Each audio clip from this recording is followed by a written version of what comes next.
तोहर बहिनिया हमर भैया के हो प्यारी के छौड़ी।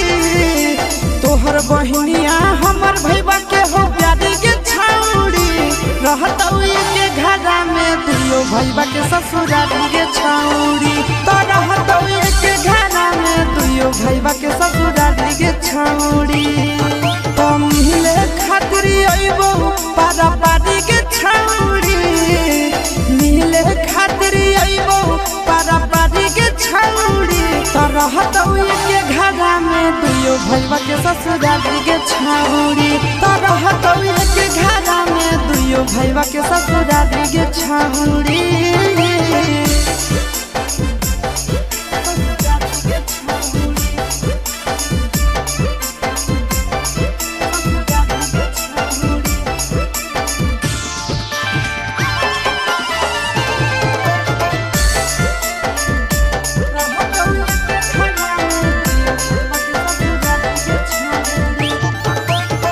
कही के तो मम्मी पापा से ली हो समझाई गे।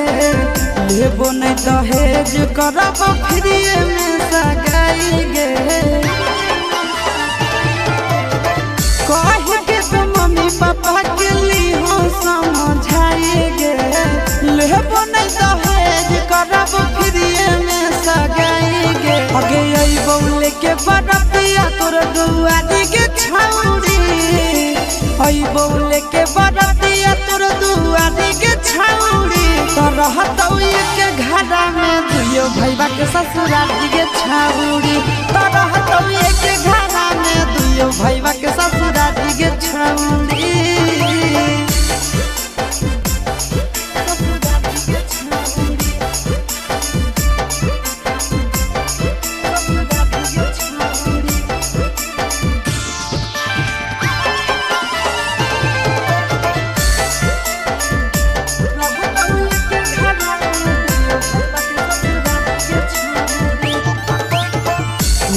तो नहीं मम्मी के तोरा दाना दयता न सुपर गे। करले पसंद छौड़ी देखल नीचे ऊपर गे। मिला तो नहीं मम्मी के तोरा दाना दयता न सुपर गे।